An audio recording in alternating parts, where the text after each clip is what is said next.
The X Zone Radio Show with Rob McConnell is largely an opinion talk show. All opinions, comments, or statements of fact expressed by Rob McConnell's guests are strictly their own and are not to be construed as those of the X Zone Radio Show or endorsed in any manner by Rob McConnell, Relmar McConnell Media Company, the X Zone Broadcast Network, its affiliated networks, stations, employees, or advertisers.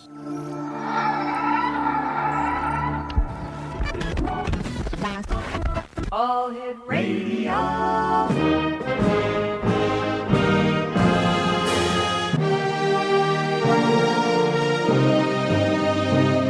Welcome to the X Zone, a place where fact is fiction and fiction is reality. Now, here's your host, Rob McConnell.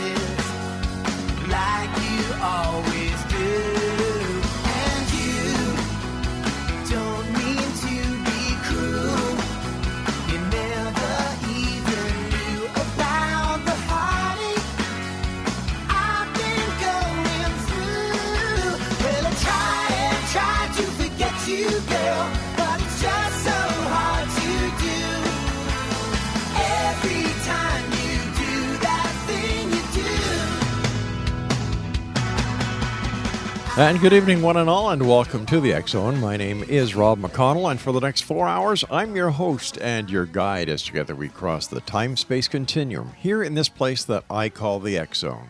It's a place where people dare to believe and dare to be heard. It's a place where fact is fiction and fiction is reality. And the X Zone comes to you Monday through Friday from 10 p.m. Eastern until 2 a.m. Eastern, right here from the broadcast center of the X Zone Broadcast Network in Niagara, Ontario, Canada. Now, if you'd like to send me an email, it's very simple, xzone at xzoneradiotv.com on all social media sites, X Zone Radio TV. And if you'd like to see the broadcast schedule of the X Zone Broadcast Network and see when and where you can listen to the X Zone Radio and TV show, visit www.xzbn.net.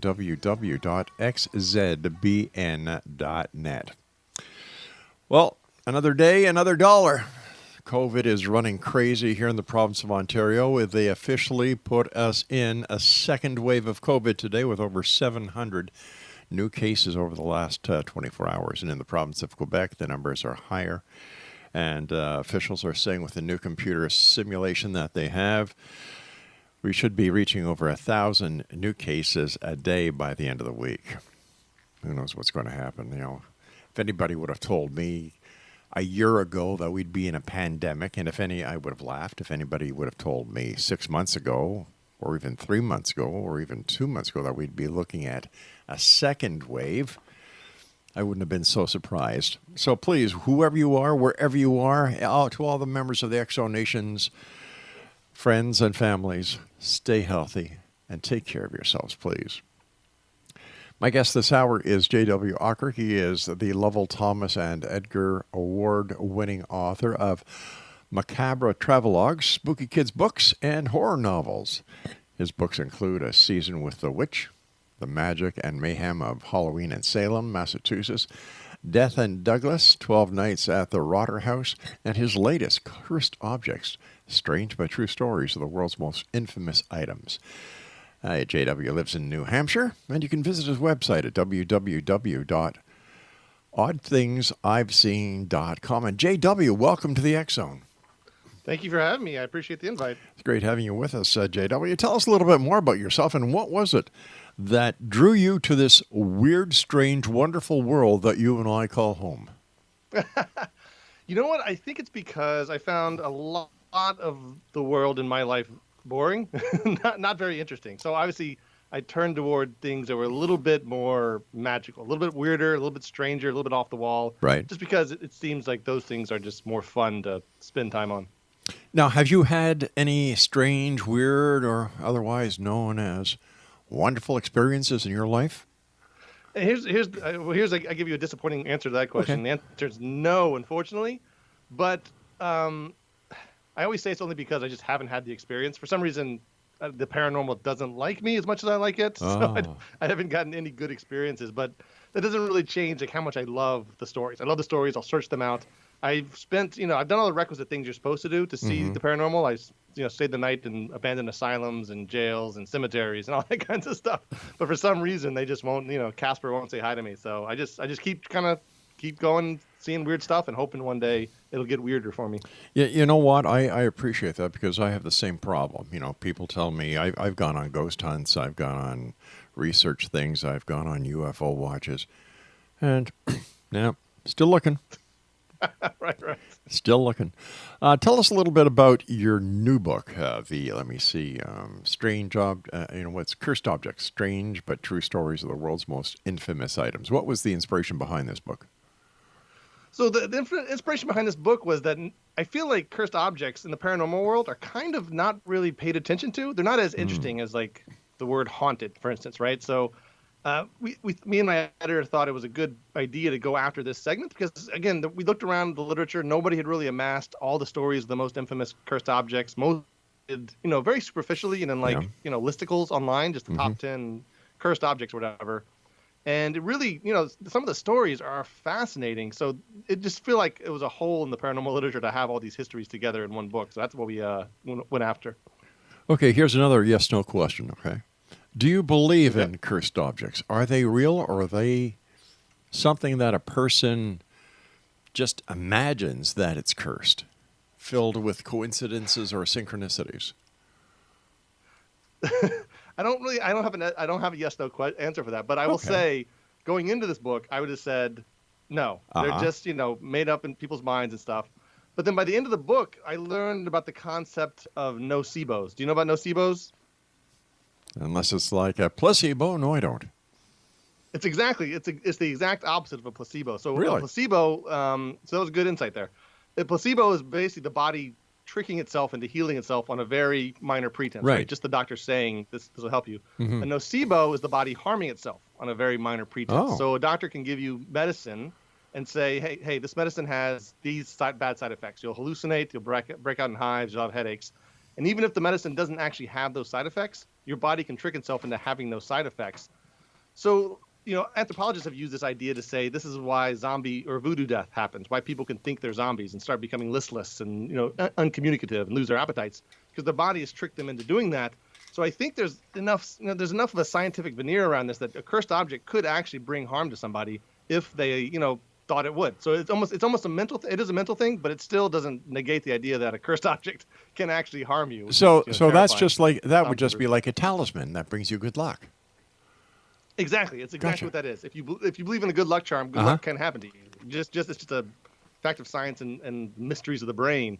It's not paranormal necessarily, but it works. So, it's exactly like that, which again is terrifying because cursed objects could be, your chair. Your chair could be the most mundane object can be cursed and just slip into your house. So knowing that and your brain, if the paranormal explanation is true, then that's it.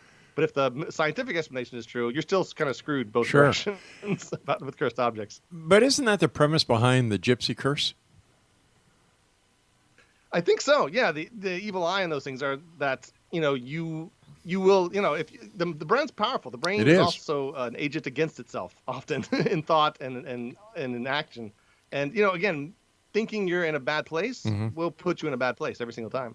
I remember my wife telling our kids, "If you confess it, you will possess it." And I would say, That's "What good. the hell does that mean?" Well, she said, "Well, I'm just giving them the, the ability to." And I said, "Wish upon a star." She said, "Oh, do you have to talk like that?" "Yeah, I do." If you want to get woo, I'll get woo with you. But, the premise, as I saw it happening and working with the children in a positive effect, in a positive manner where they were using this, if you confess it, you will possess it, attitude in their schoolwork. Like it was, my God, they are smart. Yeah. No, I'm firmly in the belief that tricking your brain is the way to succeed at anything, really. Yeah, just like the media does these days. That's another thing. Yeah, Yeah. sure. No, Craig, I will not get into the debate that's going to be happening tomorrow. Everybody else is covering that. We won't hear. but it is going to be a paranormal event. One talking out of the grave and the other talking out of his butt. No, let's not go there. What kind of research did you do for your book? Did you actually go out and seek these cursed objects? Oh, totally. So Yeah. because I've made kind of a semi-career out of searching out weird sites and places already, I'd actually visited a lot of what's in the book just even before I started the project. And that's one of the reasons why the publisher brought it to me, because they knew my past. But basically, it was going out and seeing what I could see. It was doing a lot of research, buying a lot of books, going into libraries, all the usual kind of research you would do. And then I also went as far as to buy a cursed object and bring one into my house during the entire project. Yeah. Tell us about that. Sure. So there's a whole section in the book about the business of cursed objects, how, there's lots of museums that make a lot of money off cursed objects, and there's an entire trade of cursed objects on the good old eBay. If you type it in right now, I guarantee you there'll be 24 cursed dolls and cursed trinkets and cursed boxes all over the place. So I bought one of those. It came with a lot of warnings. Mine was a little brass bulldog and a paperweight, and I call it the cursed cur because all the best cursed objects that are worth their salt have some kind of cool name that sounds like it's out of a Sherlock Holmes title, right? Right. So Sherlock Holmes, in the case, the cursed cur. So I bought it on eBay. It came with a lot of warnings from the seller. She or he, I'm not sure, emailed me lots of warnings, let me know, I was taking on a big responsibility. When it came in the box, it was scrawled all over the box, all of these kind of warnings and potents. And, it was an experience, which I think in reality was what I was buying. I don't think probably either one of us thought this thing was cursed, but when you think in the movies, when they buy cursed objects, it's always at some, dim antique store, maybe in Chinatown, with tons of objects that the shopkeeper won't sell you or tries not to sell you. But today we don't have that. We have one-click purchases online. So to make up for that, the person that sold me this dog was, trying to give me an experience. Lots of warnings by email, lots of warnings in the box, just enough so I could start actually feeling trepidatious, which I did. I started being like, wait, is this going too far? Bringing one into my house, whether I believe or not, is that a step too far? So that's what I did. And I kept it on my desk the entire time. I took it with us on vacation. We went down to Florida for a week with that thing in my bag. So you're responsible for the lousy weather down there. Gotcha. Possible. But to me, it was fine. It was one of my better years, actually. So I don't know if I keep telling people that it's a dog, so it takes dogs a long time to kind of get used to their environment and be in themselves. So maybe one day, that cursed dog will really bite me on the ass, But has anything negative happened? No. Not to me personally. No. It seems like the world's a lot of negative things happening in the world right now. But I can't, again, but also this might be my own mental state kind of filtering it out and not being blind to the bad things that have happened. But I would say, the past year and a half that I've been working on the project, it's been good times for me. Again, personally, not in any other way. Well, let's see. You bought it. If anything was going to happen in the way I look at it, it would have happened to you. Nothing's happened. So I think we could kind of say, well, this cursed object really isn't cursed. Very possible. It could even be blessed, like you were saying earlier. Yeah. It might have got the wrong label. I hope that you did. And I hope that you're, that your good luck continues and your writing continues and they keep on getting nominated for awards. And congratulations. Let me see. You've been awarded the Edgar Award for by Mystery Writers of America, Lowell Thomas Gold Award, Society of American Travel Writers, and the Lowell Thomas Silver Award, again by the Society of American Travel Writers. And congratulations on all those awards.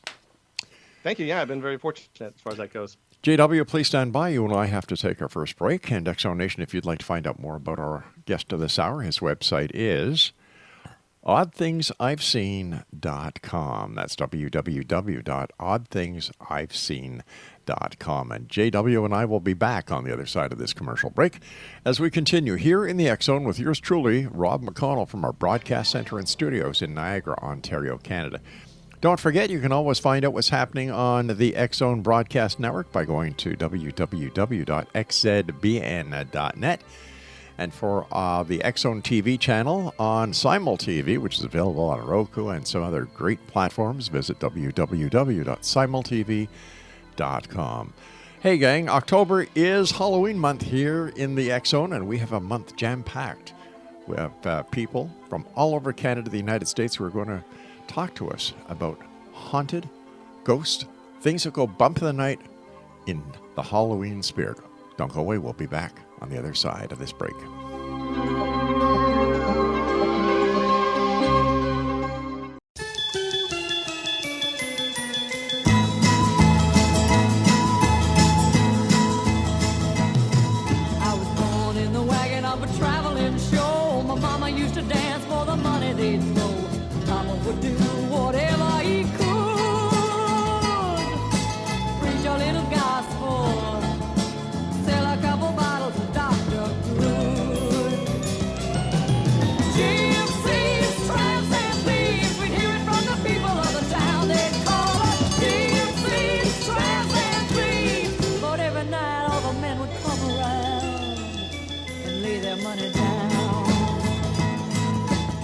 Welcome back, everyone. J.W. Ocker is our special guest. His website is oddthingsiveseen.com.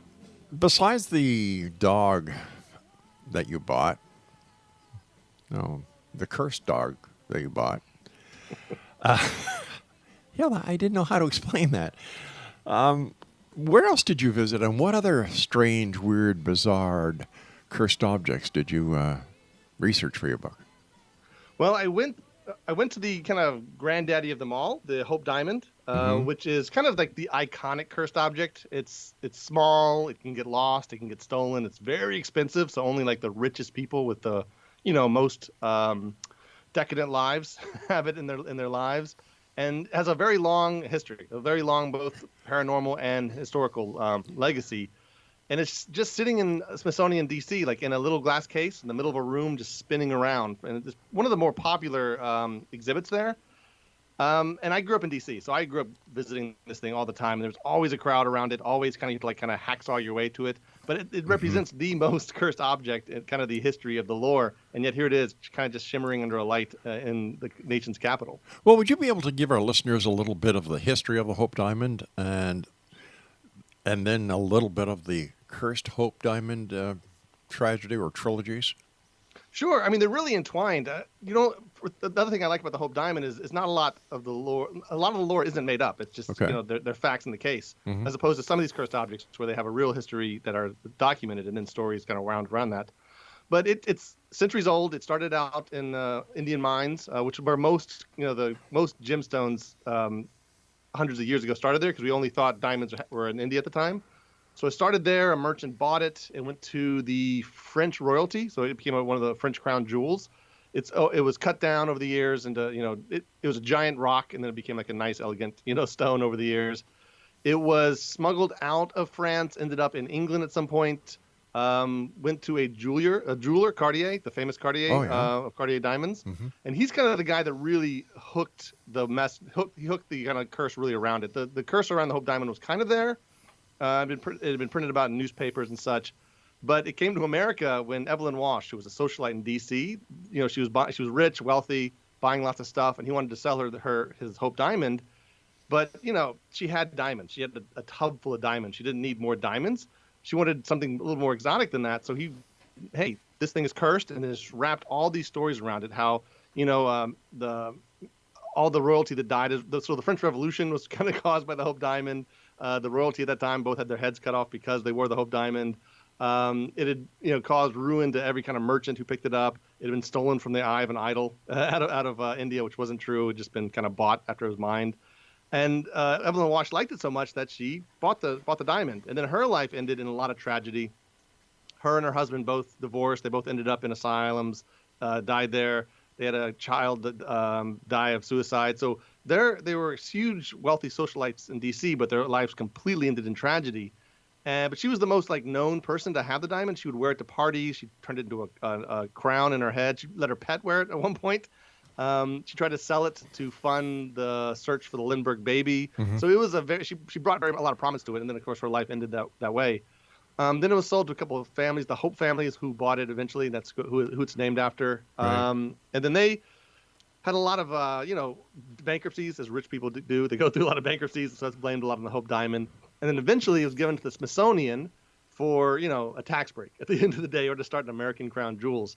So it's a long history, and pretty much every single cursed gem. I outline about 8 different cursed gems in the book, and all of them have basically the same story. They start in India, they go through a merchant, they end up in somebody's crown jewels, whether it's the French, the English, the Scottish, the Russian, and then they end up going overseas to the American aristocracy often, which is, businessmen and actors. That's who the American aristocracy is. And then they all end up in museums. So right now, if you want to go see cursed gems, there's 7 of them in museums, open to the public, and then the Black Orloff, is in private hands right now. But the rest of them are just on display, the most museums in the world. So let me ask you this. Is it the owner of the object who is cursed, or is it people who view the object that can also be cursed? Oh, this is a good question. I love this question. So the owner is traditionally kind of the one that's supposed to be cursed. Yeah. But according to the stories, it's anybody who shows an So right now, like me being a journalist around this topic, Yeah. there's lots of journalists who are in the curse story, researchers. The the Iceman, Ozzy the Iceman out in Italy, is a Right. cursed object. All of his victims are scientists who are just kind of researching him. Some of them weren't even directly researching; they were just kind of researching him secondhand. So literally, just showing an interest. Photographers have cursed object. The unlucky mummy in the British Museum has been photographed, and the photographer is supposed to have died. So showing an interest, which is exactly what the book is, showing an interest. And by the way, interviewing a person who wrote about a book about cursed objects is also showing an interest in the topic. So we're all kind of at harm here. We're all in danger talking about the topic a little bit. So, as well as the people who go to the Smithsonian to see it. Yes. My yes, goodness. exactly. A plate of glass doesn't shield you from the curse just because it's on exhibit. Funny, you can get bulletproof glass, but you can't get curse-proof glass. No, you need some kind of a counter curse or a blessing to escape this. Weren't there curses associated with the tomb of Tutankhamun? Yes, a great curse. That's one. Yeah. If the Hope Diamond's the granddaddy, this is the other granddaddy. This is another one I got to see a lot of. I went to Egypt at one point, not for the book, but way in my past, where I got to see a lot of the Tutankhamun artifacts. Right. But this was a huge one. This is one that kind of made curse. So it wasn't the first cursed mummy to ever come out of Egypt, but it was the one that kind of popularized it in the early 20th century. Without this mummy, we wouldn't have Boris Karloff shambling around in Hollywood. It basically killed visitors, killed people involved with the dig, anybody that kind of it's a cursed objects aren't automatic. Like they're kind of sometimes selective in who gets harmed. I mean, Really? which makes sense. They don't follow rules. It just whoever gets harmed. But the beauty of the Tutankhamun tomb and Tutankhamun artifacts curse is it all started because of a shaving accident. A shaving accident? You mean as in somebody shaving their face? Exactly. So what happened was, they knew that King Tut was around. The boy king was somewhere in the sand. They knew that, and they'd been searching for him for years, and they finally found him. And the person who funded the dig, Lord Carnarvon, he's the one who funded the dig and helped open the tomb, and they found it. They eventually, after kind of digging through and finding that it was untouched and there were treasures in there, they had to seal up the tomb for the season. I guess Egypt has archaeological seasons. I don't know if it's weather-based or legal-based, but they had to cover up the tomb and come back next season. So while he was waiting, he went to Aswan. And while he was there, something else I should say. So he sold the exclusive rights to cover the Tutankhamun uncovering to the Times in London. So they're the only ones allowed in the tomb up close. Every other reporter had to stay out behind, the velvet rope, the tourists and everybody else. Only one paper had access. So anyway, during the off season, he was in Aswan, and he got bit by a mosquito. While he was shaving one morning after that mosquito bite, he nicked it and then caught blood poisoning and died. So he died before they even found the body of King Tut. He saw only the treasures in the tomb. He didn't get to see the body. But what that did was all those newspapers that couldn't get a story because they weren't allowed inside, didn't need to be inside anymore. They had a story. They had the curse of the pharaohs. Lord Carnarvon, who is the one that funded this dig, is the first victim. And again, all because he was shaving one morning and wasn't careful around his mosquito bite. Can you imagine and from there, anybody that died connected to it is a curse. Can you imagine being a child in Egypt and your mother says, "Go outside and play in the sand"? Where the hell did this kid go? I don't know. That just popped in my head when you were saying something about the sand. My mind went to the kid in the sand, and I wonder how many kids got lost in Egypt because their parents told them to go play in the sand. So basically, it's the people who create the story about the cursed object who actually curse it. Yeah, in many ways. And I think that's kind of one of the values of cursed objects. Again, whether you believe in the paranormal or don't, the value of cursed objects is it's a physical thing to wrap stories around. So like Evelyn Wash, who we just talked about with the Hope Diamond, most of us wouldn't know her story at all. It wouldn't even be a blip on our radar if it wasn't for the Hope Diamond around her neck, right? So a lot of people's stories that we just forget about or, seem minor are stuck to a cursed object somewhere and kind of are able to keep being retold. They're all tragedies, of course. Yeah. All these stories are tragedies, but again, the cursed object keeps them alive. So it also keeps us attached to that point in history. Yeah, exactly. Like the starting point of cursed objects is important. Where they are in the history is super important. To the point that it can get ridiculous. Like the Unlucky Mummy, which is a mummy board the top of a sarcophagus, not even a mummy, it's just the top lid that's shaped like a mummy. Yes. It's in the British Museum, but it's been around so long that they've blamed the Titanic on it. They blamed World War II on it. They blamed all these visitor deaths on it. It's like if you're around long enough and you're prominent enough, you're kind of touching all of history in a certain kind of way. You know, I was just going to ask you about any cursed objects that are associated with the Titanic, and then I remembered reading something about part of the Tutankhamun exhibition was on the Titanic. Am I correct? Yeah, that's the story. I don't think there was actually any mummies in the Titanic, but there are probably 3 or 4 stories about 3 or 4 different mummy objects that were supposed to be stored in the hold, and cause it to go down. What always comes out though is if it went down with the ship, it's not around anymore, right? Exactly. The unlucky mummy's still around. All the Tutankhamun artifacts are still around. So in the unlucky mummy story, it sinks the Titanic, but somehow survives, goes to America for a while, then comes back to Europe, but sinks the ship that takes it back to Europe, which is another big tragedy. I can't remember the name of the ship offhand. It was another big naval tragedy, and then ends up in a museum behind glass that any one of us can go see if we're in London. So it's a really hard one where if you sink a ship, you're probably not going to be around anymore. So, but then you lose that artifact and can't tell a cool story around it.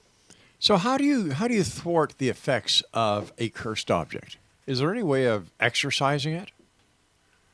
Yeah, I mean, it depends on who you're talking to. One of the people I've interviewed in the past is John Zaffis. He's famous for his interest in haunted objects and cursed objects. He had a show on the Sci-Fi Channel called The Haunted Collector, where he would go to people's houses, but instead of, finding the ghosts like most of those reality shows, he would find the object that was causing all the kind of harm.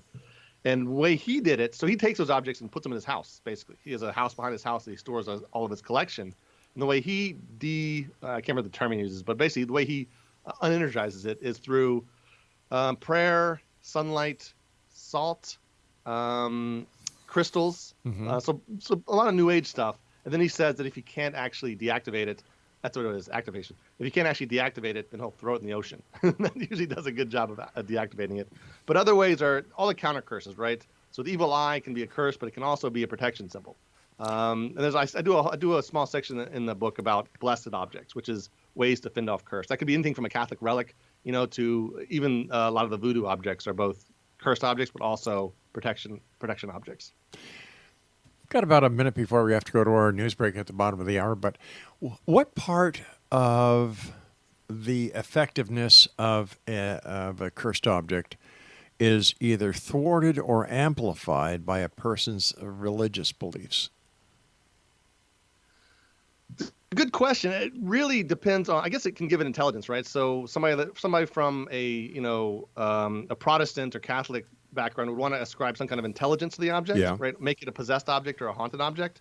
While others more, that don't have such a belief in those kind of entities would think of a cursed object as just something malignant, something that kind of absorbed, dark energy and is now kind of projecting it out into the universe. So I guess probably depends on whether you want to personify it or not personify it.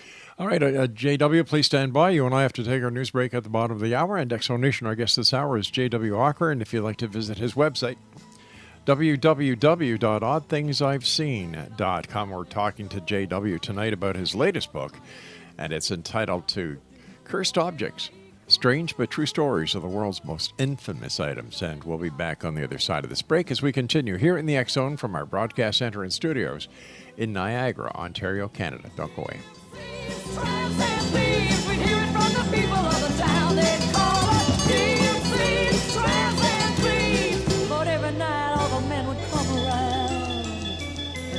Money down. Picked up a boy just south of Mobile, gave him a ride, filled him with a hot meal. I was 16, he was 21. Rode with us I took my troubles down to Madame Rue. You know that gypsy with the gold cap too. She's got a pad down a pretty floating pine, 7 little bottles of love potion number 9. I told her that I was a flop with chicks. I've been this way since 1956. She looked at my palm and she made a magic sign. She said what you need is love potion number 9. And welcome back, everyone. This is the X-Zone. I am Rob McConnell. You're listening to us on the X-Zone Broadcast Network, Talkstar Radio Network, Mutual Broadcast Network, and on satellite providers and program providers around the world. If you'd like to send me an email, xzone@xzoneradiotv.com, and to check out the broadcast schedule for the X-Zone Broadcast Network and the great shows you can listen to 24 hours, 365, www.xzbn.net. And you can listen to past shows that we've done here on the X-Zone on our website, www.xzoneradiotv.com. And that's been the home of the website for the X-Zone radio and TV show for the past 30 years. Our guest is J.W. Ocker, and we're talking about cursed objects today. And my producer during the break whispered in my ear, he said, yeah, my wedding ring must be a cursed object. Gotta wonder about him. I've met his wife. During the writing of your book and doing the research for your book, was there anything that just blew you away? Something that you weren't expecting to find, but there it was.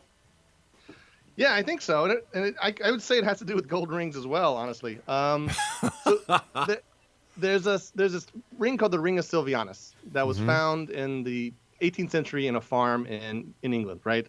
It's a gold ring. It was a signet ring. It had a blessing engraved on it that was actually misspelled, and a person's name, which was Sanatius, was on the actual ring. And it's not a big deal for a farmer to find, that kind of stuff in their fields. England has been around. The history of England is really deep, and that island is really small. So there's just layers and layers and layers of artifacts. So he found this ring. It got sold to a nearby family that put it on display in their house at the Vine. And then later, about 30 miles away, somebody found at a archaeological site called Dwarf Hill a defixio, which is a curse tablet. Basically, back then the Romans that were in England would curse people by inscribing curses into small metal tablets, very thin metal tablets, and then giving them to a temple. And this archaeological site, this Dwarf Hill, was actually a temple to the god Nodens. And they found a defixio, and it cursed a man named Silenius for stealing a gold ring. So here they had the gold ring with the name, I'm getting these names mixed up, Sianus, and the actual defixio saying Sianus. So here they had a whole kind of curse story. Somebody stole a ring. We found the ring. Somebody cursed somebody. We found the curse. That is kind of like, it blows my mind for like the age of it and how they put these pieces together. But then the real twist is that at some point in the 19th century, an archaeologist by the name of Wheeler wanted to know more about the god at this temple, Nodens. He wanted to know more about the name. There's an Anglo-Saxon kind of history to it. So he called up Oxford and was like, hey, I need an expert in Anglo-Saxon to tell me more about Nodens and to come out here and kind of look at this stuff for me. And he got connected with a guy named John Ryder Rule Tolkien, J.R.R. Tolkien. So this cursed ring was introduced to J.R.R. Tolkien. About a year later, he published The Hobbit. Oh my gosh! The ultimate cursed ring, in all of fiction, right? It's engraved just like the ring was, like the Ring of Silvianus was. And that's like an ending. I'm like, man, that is the whole story's cool, but then it ends with, oh my goodness, that cursed ring. We've all seen that poster, right? We've all read that book, and it all starts with an actual real cursed ring out in England. You and I briefly talked about theology and a person's beliefs, religious beliefs. Are there any curses that you know of that are talked about in the Bible? Yeah, the Bible's full of curses. I do have a bit of a religious background. I don't know if any objects were cursed. I was actually trying to look through that as well. I mean, sometimes it says stuff like what's that spear that pierced Christ's side? Oh, that's yeah, the object. The spear of destiny. Destiny, yeah. That's one. I mean, it doesn't exist. I mean, you'll find splinters of it, I think, in about 8,000 churches across Italy, like every holy relic. But there's a lot of cursing. God was a cursor. He cursed entire people. He cursed, Lot's wife was a big curse. Right. Yeah, Adam and Eve's son, the one that gave the vegetable offering, that was another person that was cursed to wander the earth.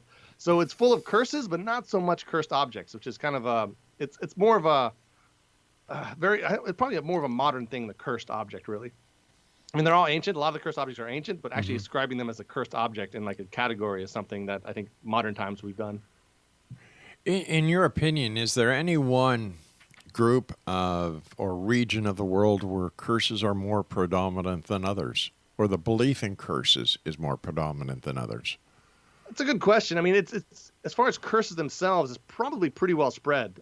Just in looking through the book, everybody has some kind of, every culture has some kind of idea of a curse engraved in stone or metal.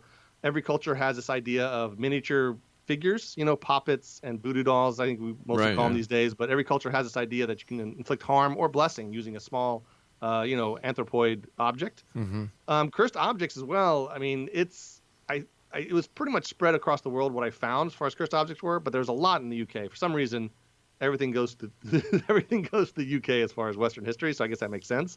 But there's a lot of stuff out there that they have.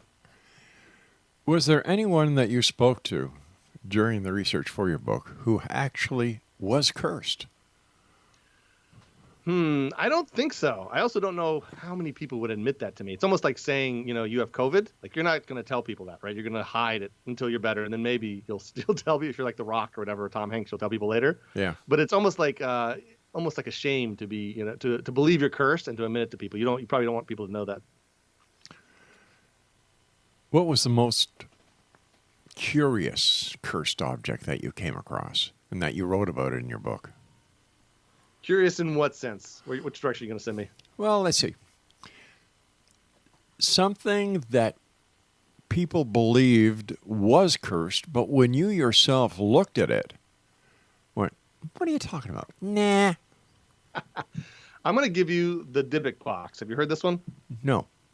So this is a pretty famous one. This is a modern era cursed object. So it is supposed to be a Jewish wine cabinet. Full of various artifacts. There's like a little candelabra in there, some wax, some coins, some rose petals, something like that. It was put on eBay. So it was bought by somebody out in Oregon at an estate sale from a woman who had escaped the Holocaust, and she bought it in Italy, I believe.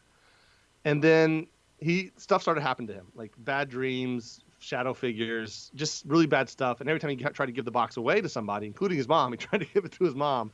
Bad stuff happened to all of them. None of them could sleep. None of them liked being around this box. So he put it on eBay, put the whole story on eBay, was completely transparent about it.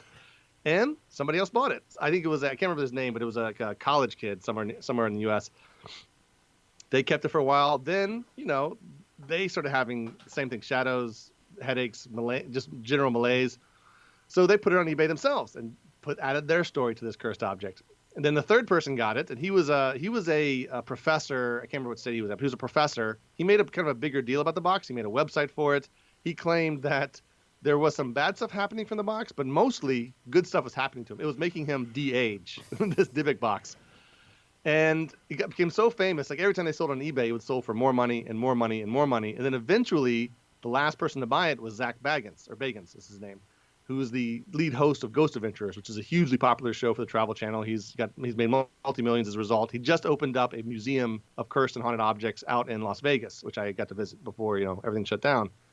He has it on display, so I get to see it on display. And it's in a room by itself. It's spookily lit. It's got a ring of salt and a ring of some kind of herb around it to keep it shut. It's in a glass case. But you walk up to it, and it's just a little box, and it's cracked open a little bit, right? So the tour guide tells you, it's opening a little bit, and the salt is a little bit disturbed. So it's a big show around it. And it didn't look like anything. It looked like a box to me. And then digging deeper, it turns out that there's no such thing as a Dybbuk box in the history of Jewish lore. Dybbuk is basically a perverted spirit in Jewish lore. But they didn't have any kind of like genie in the bottle legends, like other cultures do. So there's no such thing as a Dybbuk box in Jewish lore. And then on top of that, it probably wasn't a wine cabinet. It was, I think it was somebody did some research and found out it was because it's small. It doesn't even seem like it fits a bottle or bottles. It was a whiskey display cabinet that was made in New York much later than than the Holocaust or whatever. So there's that doubtful. And then the original person, the person in Oregon who put it on eBay himself, it turned out he was a horror author, and he kind of made up the whole story. So, but despite all that, it's gotten so famous that nobody cares about the fake parts of it. So it's kind of taken on a life its own. Its story is almost more interesting now that it's fake. But Zach Bagans, everybody who's been around it will claim it's not fake. And in fact, the biggest story about it in recent times is Post Malone, the famous singer. There's video of him freaking out about visiting this box by himself with Zach, freaking out, running out. There's like black and white footage of him running out of this room, terrified to death.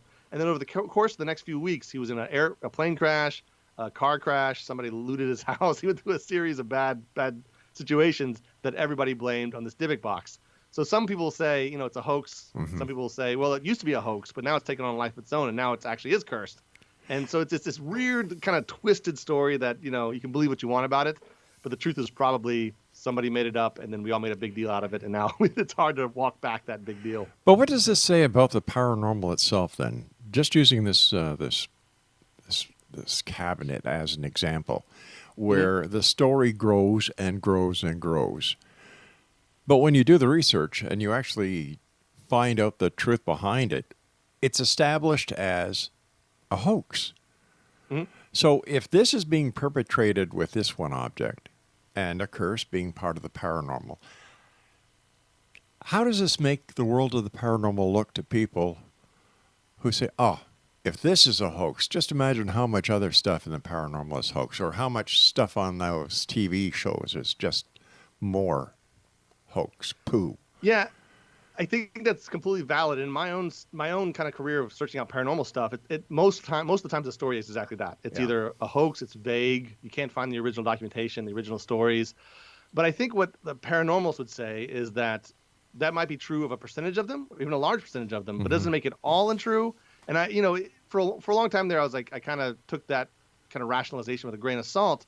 But now we see in non-paranormal culture the same thing happening, right? With fake news, with the spread of disinformation, the spread of science disbelief. So the same thing is happening in non-paranormal circles, where a lot of what you read about something is hard to believe, or if you dig deep enough, it's not true. So it's not alone in that. So it can take, I think it can take solace in the fact that it's like everything else in life, a lot of BS, but who knows about the not BS part. But when it comes to the paranormal is a lot older than fake news is. Mm-hmm. So, I think that the possibility of the intent to defraud is a lot higher in the world of the paranormal than it is when it comes to fake news.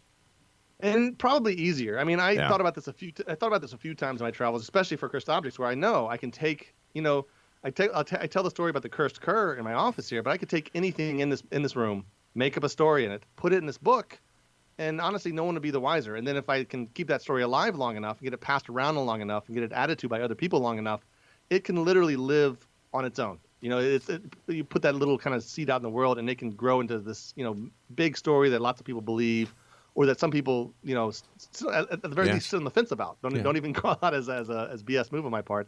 So it is really easy to start lore, unfortunately. I've often said that the belief is the strongest power in the universe, because if you believe something strong enough, you can actually make it happen or convince others that it has happened. You and I have to take our break in a couple of seconds, but I'd just like to remind our listeners right now that our guest this hour is J.W. Ocker. He is an author that we're talking about his book this hour entitled Cursed Objects, Strange but True Stories of the World's Most Infamous Items. And his website is www.oddthingsi'veseen.com. That's www.oddthingsi'veseen.com. And listen, Exo Nation, the month of October is traditionally Halloween month here in the X-Zone. We have ghost experts. We have haunted ghost tour leaders who are going to come on and tell us about their cities and the haunted locations. And then we have some other special guests who are going to be coming on to share their own personal experiences and how Halloween has affected their life. I'm Rob McConnell. This is the X-Zone. It's a place where people dare to believe and dare to be heard. And I'll be back with my special guest this hour, J.W. Ocker, as we wrap up this hour from our broadcast center and studios in Niagara, Ontario, Canada. Don't go away. Gave me a wink. Said I'm gonna make it up right here in the sink. It smelled like turpentine and looked like Indian ink. I held my nose, I closed my eyes, I took a drink. I didn't know if it would stay all night.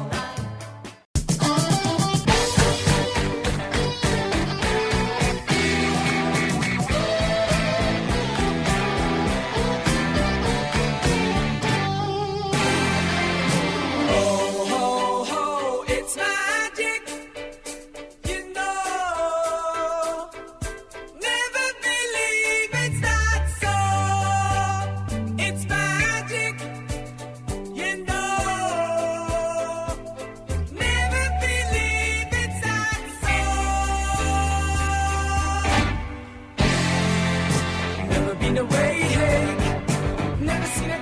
And welcome back. I am Rob McConnell. This is the X Zone. Check us out on our website, www.xzoneradiotv.com. And for all the broadcast scheduling of our many great shows on the X Zone Broadcast Network, where you can listen 724, 365 with our compliments at www.xzbn.net. J.W. Ocker is our special guest this hour. His website is oddthingsi'veseen.com. And we're talking about his most recent book this hour, entitled Cursed Objects, Strange but True Stories of the World's Most Infamous Items. First of all, J.W., thank you so much for sharing your time with us. Congratulations on what I can only see as a very interesting book. But I have to ask you this. With your book, does there come a curse? There does, actually. This is something I would really wanted to happen. I thought about actually seeing if the publisher would allow the actual printing press to get cursed so that every book would be a cursed object. Yeah. Turned out that was a little bit hard to do, so we did the next best thing. We included in the book a book curse, which is something that medieval scribes used to do. So medieval scribes would take, months to copy a book, right? Because no Xerox, no published, no Gutenberg press back then. Mm-hmm. They would take forever to do it. They would do it well. They would do eliminated manuscripts. And then they would try to save that book. That book was a precious resource, and there was only one copy of it. So they would, lock it to shelves. They would do everything physical they could do to keep that book from being stolen. But then they would also curse the book. They would put a little kind of curse in the front where anybody that stole the book, bad things would happen to them. So we took one of those curses from that time period and put it right in the book. So basically, the book isn't cursed unless you steal it. So if you steal the book, the consequences are you're going to get your eyes pecked out by ravens. It's old world English, so I'm paraphrasing. You're going to get your eyes pecked out by ravens, and you're going to get hung on a gallows. That's the consequences for stealing the bok.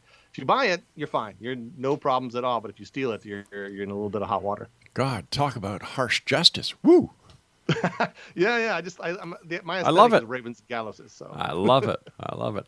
How many books all told have you written over the years, Jay? Cursed Object is my 7th book. So, I've written four nonfiction travelogues that are all kind of spooky and macabre. And then I've written a children's horror novel and an adult horror novel. Excellent. Let me ask you this. As an author, when you're writing a book and you have a writer's block, how do you circumvent it? How do you get rid of that block? Oh, I never get those, especially as a nonfiction writer. The burden is a little bit different than when I had the fiction hat on, but the stories I write about are out there. Like, I don't have to worry about making them up on the page. The characters, the mysteries, the interest, the plot twists, they're all out there already, and all it takes is me researching. So if I don't have a topic I'm researching at the time, we live in the era of instant information. I can find something to research. There's a lot of internet holes to fall down. So I never have a moment where I'm like, man, I have nothing to write about. I usually have a backlog of hundreds and hundreds of experiences that I haven't written about that I need to get to at some point, either for my website or for a book in the future. But yeah, it's not an issue for nonfiction writers, I don't think. So how did you select the stories that you incorporated in your latest book, Cursed Objects? I'm sure you must have other stories that were not included. And what was the criteria to be in your book or to be put aside for a later project? Oh, great question. This is a good question because one of the first things I had to do was sit down and define what a cursed object was. Which sounds easy, right? We all know what a cursed object is, but really, well, first of all, it had to be an object. Like, I didn't want to do anything. Anything can be cursed. The bad news is anything can be cursed. Right. A person, a place. I wanted it to be objects, not people or places, because I had the idea that you could just at any point pick up something from the flea market or an antique shop and not know it's cursed and bring it into your house. So that was my criteria as far as the object goes. And with some exceptions, it generally is true. It's chairs, it's dolls, it's that kind of thing. But cursed is hard because there's haunted objects. A lot of these lists out there list a lot of haunted objects. And what I found in those stories was haunted objects usually don't harm you. Haunted, ghosts, there's not a lot of harm from ghosts. There's a lot of spooky, creepy from ghosts. But a good example of that is the mirror at the Myrtle Plantation in Louisiana, which I've been to. It's a cursed object, but all that happens is, handprints appear in the mirror and you can see shadow people in the mirror, which is really creepy, really spooky. But doesn't really hurt you. On cursed objects, that harm, death, or harm to your life, usually it's death, but also any kind of harm, is very important to it. So it had to be a cursed object. It had to be cursed. It had to hurt you. It also had to kind of have a supernatural story to it because, again, an object that harms you or harms lots of people, it actually needs to harm lots of people. It could be a gun. A gun can do that. So it had to be supernatural as well. And then that was the easy. But finding famous cursed objects was hard. Like if I just opened it up to any cursed object story I heard anywhere, randomly, from a friend online, there's a lot out there, but I wanted things with actual histories behind them. So even if you don't believe the paranormal, you've got to see 100 years of history represented in one object. And there's not a lot out there. There's I think we found about 50, and it was hard to find those. Some of them are pretty obvious, like we said, King Tut, Old Diamond, easy to find. But then we had to I had to really dig to find, Little Manny, which is this little stone figure out in the UK, or to talk about the Hexam heads. Or it wasn't easy to fill this book. Like if it had been a book about haunted houses, like find all the most famous haunted houses, I would need like a set of books to write that. So we came up with about 50 of them. So that kind of limited itself, and then we cut out a few that were, either too vague or one that was a little bit too vicious. We kept the Red Room. We was a little bit too vicious. So I posted that on my website, that story, but it just didn't fit the tone. Which the tone is, wonder, humor, and interest in spooky things was the tone. So we didn't want to get too vicious and violent for some of the stuff. Well, you talked about hauntings before, and this leads me to this question: is a haunted house cursed?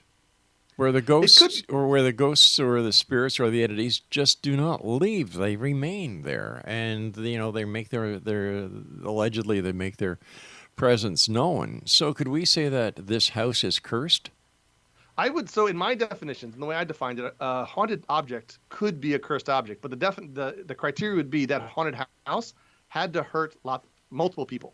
So if it wasn't actually hurting people, like literal physical harm, or not physical, but like physical harm, any kind of harm, it's not cursed. If it's just spooking them or making them run out of the house or giving them white hair, it's not cursed. But if people died in that house, you can call that a cursed okay, house. but taking the fact that the house is haunted, it may not be hurting anyone from this reality that goes into the house, but the fact that it keeps spirits or ghosts or whatever at that location and does not let them escape. So afterlife harm, that is interesting. Exactly. That might fall into the definition. So post death harm. Right. That might be cursed. Yeah. I mean, I definitely found objects. I found one object for this book that actually seemed to curse itself. Like it got broken more than it hurt people. So I could definitely see that as well. That's an interesting twist on it, I think. Yeah, my producer said, there's my wedding ring again. Oh, he's going to get divorced soon. I can see that coming, and I'm not a psychic. What's up next for you, my friend? So next I go back to the fiction world. I've got a book coming out this summer. It's a children's horror novel. So my next couple of books will be children's horror novels. And then I'm always writing nonfiction on my website, oddthingsiveseen.com. So I never stop visiting stuff. It's all based on my own travels. It's not just folklore or stuff I've heard. I have to visit it myself. So that's where, if you want to see nonfiction from me, post-curse objects for the foreseeable future of next year, go to oddthingsiveseen.com. I'm always writing about weird stuff I've seen. Where are your books available? Where can our listeners buy your books? Everywhere. You can get them on Amazon. You can buy a lot of the indies have them. The indies will order them for you for sure. They're all kind of publicly available anywhere you buy the best books. As an author, what is it that you'd like to see readers of your book, especially this book, Cursed Objects, Strange but True Stories of the World's Most Infamous Items, what would you like them to take away after reading your book? I think it's true of all my books, but certainly of Cursed Objects, I want them to walk away with an I didn't know that moment, or even multiple I didn't know that moments. Mm-hmm. Because what I found in my own life, every time I learn something that I didn't know, it expands my world, right? Like I didn't even know, not even I didn't know that, but I didn't even know that was possible to happen in real life. So you have enough of those moments, and then your perspective just broadens and broadens, and the world gets richer and more interesting and not boring, like I said earlier in the interview. That's what I want. I didn't know that was even possible. Is what is the reaction I want at least once in the pages of this book.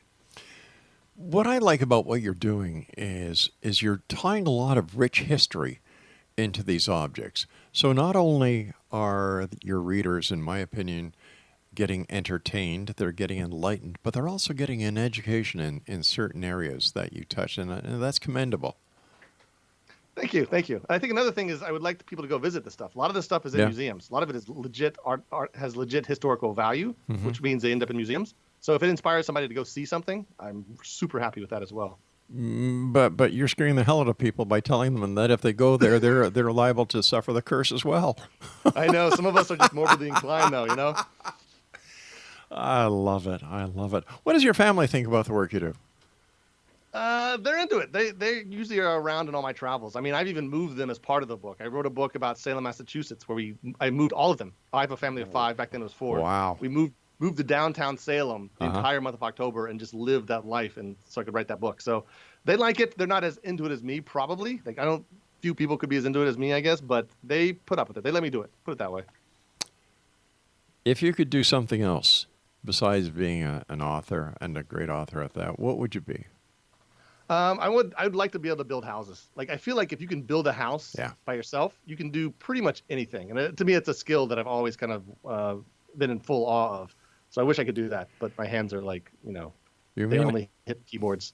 You may not build houses, my friend, but you do build great books. What's your final thought for our audience tonight? Final thought for the audience, I would say go down internet holes. All these stories that I'm a professional writer and traveler, but like I started out not being a professional writer and traveler. Just go out and see stuff, go out and read about stuff. And, that's the start of so many beautiful experiences, even if you don't get to find ghosts. JW, it's been a great pleasure talking to you, and we have to get you back on because we still have other books to talk about that you've written. I'd really like to talk to you about Witch, the magic and mayhem of Halloween in Salem, especially since Halloween is next month. Can you give us, in about 1 minute, a capsulated version of how you foresee Halloween in Salem? I was just in Salem this weekend, and it's going to be pretty much the same. A lot of people. They won't be able to stop tourists. But everybody will be in masks, hopefully. A lot of the bars are shut down. It's a very constrained Salem from the civic side, but I don't think that's going to stop the tourists. It's really hard to stop a Salem tourist. What's your opinion of the COVID crisis? I don't even know. Like, I just want it to be over. Yeah. That's my opinion. Whatever is the truth of the data. Yeah. I just want it to be over. Same here. Once again, many thanks. And once again, let our listeners know how they can find out more about you and where they can buy your book. Sure. If you go to oddthingsi'veseen.com, that's the hub of my entire life. You can, from there, there's links to where you can buy the books. There's information about me. It's all on that site. And that's at www.oddthingsi'veseen.com. JW, I want to thank you so much for joining us tonight. And I look forward to the next time you join us back here in the X Zone to talk more about your books and your travels and what you've seen and what you haven't. Yeah, it'd be great. This was a lot of fun. Thanks for having me. Take care of yourself. Happy Halloween, my friend. You too. All right, X Zone Nation, once again, J.W. Ocker has been my guest this hour. Great conversation. Entertainment, enlightenment, and history, all in one book. That's rare these days. Once again, the name of the book that we talked about this hour, Cursed Objects, Strange but True Stories of the World's Most Infamous Items. And the website is www.oddthingsi'veseen.com. And for my producer, Craig, no, Craig, you cannot sell your wedding ring on eBay. No one wants it. Not even your wife, apparently. We'll be back on the other side of this commercial break with the news as we continue here in the X Zone from our broadcast center and studios in Niagara, Ontario, Canada. And you're listening to the X Zone radio show around the world on the Talkstar Radio Network, Mutual Broadcast Network, X Zone Broadcast Network. And if you're listening to us either on the radio, you can listen to us on Alexa, Siri, and all the other great platforms. Don't go away. We'll be right back. One last call for alcohol, so finish your whiskey or beer. Closing time, you don't have to go home, but you can't stay